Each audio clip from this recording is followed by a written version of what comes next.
They dropped high explosive shells for SAP shells to make Vallejo more unique, and it worked. The ship is a blast to play.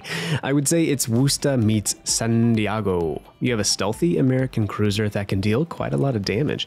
You give up radar and sonar for DFAA and reload boosters. So pretty fun. My build was focused on stealth, and you can make this ship very sneaky, down to 9.5 kilometers on my setup. Shelly Beepley helps with that, of course, but if you're free to play, Norm Scott will be your best friend. My inspirations were Makawa and Mimbelli. Very unimaginative, I know. So experiment around for yourself to see what you think would be best. Today, we are on the Atlantic, my second least favorite map. Can you guess what my first least favorite one is? I think for players, a lot of players, it's the same. But Warrior's Path, that is my least favorite map. I don't think it's very fun at all to play, especially if you're over on the A side of things. But anyways, at least it's domination, so we're going to have a fun one for you here today. A silly match. Some things that you definitely shouldn't do in a light cruiser, like brawl 1v1 against a battleship. Or how about doing it twice? So yeah, if you want to see a CC get wrecked, here you go. This is the game for you. Grab your popcorn. It will be a definitely an enjoyable one to watch. I'm going to refer to this thing as Worcester's little brother because it kind of is. I think it was a bit of a predecessor to the Worcester. It has the 10-gun setup that were set up for anti-aircraft defense, I would say. One thing that you don't have going for you, though, is Worcester's 32 millimeters of plating, which I'm kind of glad, because I don't think the Worcester needs that, and for the record, I don't think the Colbert needs 32 millimeters of plating either. I think it's silly. They are light cruisers, and they should be made of explodium, and this ship is. It definitely can explode in a fantastic ball of fire. I'll show you. The SAP DPM on Vallejo, it's 350,000 damage per minute. That's a pretty arbitrary number, doesn't mean a lot for you. So let me put it into perspective. The best cruiser DPM for high explosive shells, the Seattle, is 100,000 less than that. Yeah, you're not going to get fires with the Vallejo, but you get great penetration with the SAP, better than HE, of course. Each shell will penetrate 42 millimeters of armor, and that's honestly more than enough if you can figure out where to shoot enemy ships. For the most part, you just want to shoot at lightly plated sections of the ships, bows, sterns, upper belts, and superstructures. Just avoid belt armor, and you're going to be okay with the SAP. Now, I thought about staying behind the island, but here's the thing. The Udachi's over on C. Nothing else is going to outspot me in the Vallejo with the Beepley build, 9.5 kilometers. So actually, I'm kind of the destroyer over here for my side, doing the spotting, and that was my idea. Quite a few ships over here, dangerous ships. You don't want to be out in the open against a Republic, and the new American, whatever the F those things are, they're pretty accurate. The Nebraska, the Delaware, the Louisiana, they seem to be pretty accurate. They're squishy though, so we're going to go ahead and start to farm this Nebraska down. You can't miss when you shoot those things, that's for sure. You just can't miss, they're massive. We go a little too far forward here, that's okay, we'll back up and we'll keep on farming. The other amazing thing about Vallejo, maneuverability. Without doing much at all, this is a pretty maneuverable cruiser. The rudder shift is 4 seconds faster than the Seattle, and she has a very tight 740 meter turning circle. And I love a cruiser that is maneuverable, that you don't have to spec into. It makes them so much more fun to play. And the other really great stat about this ship we already touched on, 12.5 kilometer stock concealment. That is one of the best at tier 8, so this ship really has a lot going for her. What's the catch? No radar, no sonar. So you lose a lot of utility, that's for sure. In one match, our Alanim Sumner spawned with me died in record time, and there wasn't much I could do against the Z-52 on the flank. He kept me spotted for the Reds, and that match was a wash. And that's just part of it, but you get this crazy damage ability for losing the utility, and we're actually going to put it to test against the Ibuki here. He's going to give us a little bit too much broadside, and the AP on this ship is not bad either. Just like Worcester AP, I think they are identical. So at mid-range like this, it will absolutely shred cruisers, and it will do a lot of damage against battleships as, well, I'll show you. You get 2 stock reload boosters. They boost the reload 50% for 16 seconds. And in that time, you can rack up a lot of damage.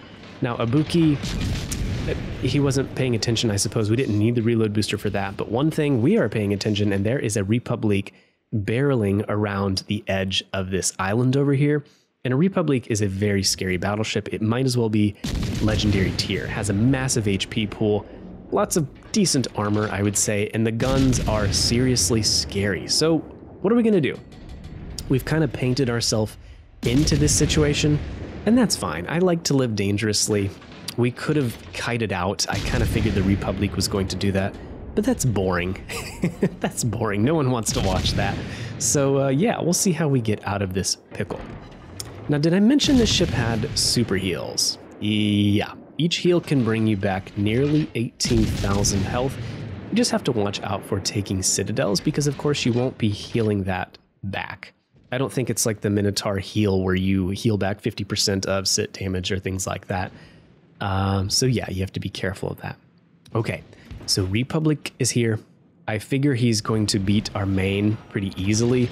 If Main were smart, he would have just gone for the Ram because doing a drive-by against Repub is silly. It has turtleback armor, it has much more health.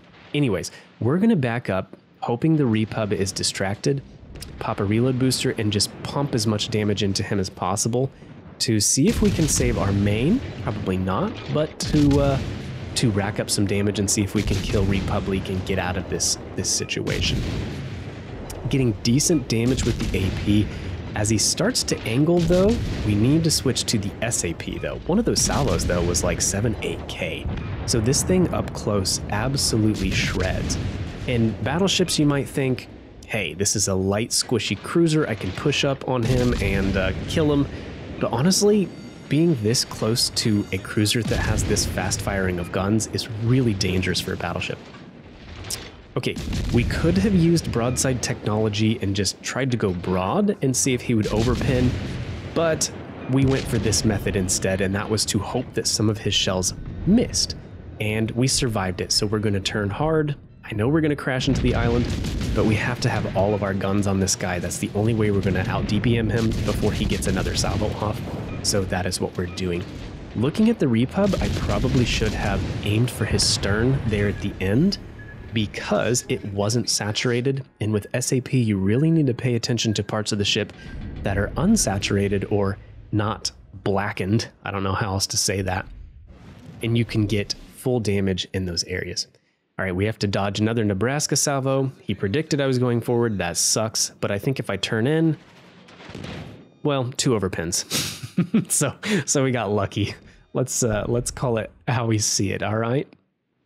Now, once again, we had a decision to make here, and we could have kited away. Maybe not, though. We were probably already stuck in this Nebraska fight, and that's fine. We're in it. Him angled like this, the sap isn't going to do a ton of damage, but what I want to do is just get close to this island here, and then we can decide what to do. If I have any chance of outbrawling the Nebraska, we need to be basically at 1-2 kilometers. We can't be fighting him at 6 or 7. He will definitely win that engagement. So we're going to kind of reset behind this island, let him get nice and close, and then we'll go brawl our second battleship. Now, did I play this correctly in this match? Maybe not. Probably not. Definitely should have kited out at the beginning if we were playing like competitively, but we're not, and for fear of sounding like hipper, that's boring. We want to have fun, all right? I'm here to play video games and blow ship up. So that is what we are going to do. Leroy Jenkins, full steam ahead, and let's see if we can survive this guy's salvo and do the same thing to him that we did to the Republic. I probably could have waited another few seconds, but we're in it now. His first salvo is pretty devastating, but still 2 overpins, and we survive. We're gonna load the AP and try to brawl this guy down. I don't know what my gunners were doing there, but we're gonna make up for it with a couple saucy salvos and gonna chunk the Nebraska. Now Nebraska, these American hybrid thingies, they have big HP pools. So unfortunately, he's gonna survive this. and he's going to turn and get his revenge. And that's what should happen when a light cruiser meets a battleship up close. Still though, it was freaking fun, and I am loving this ship, the Vallejo. It is probably my new go-to premium tier 8, just to have fun. If you've played her, let me know what you think of her in the comment section down below. I'd love to hear from you. This is Derka signing off. Catch you in the next one. See ya.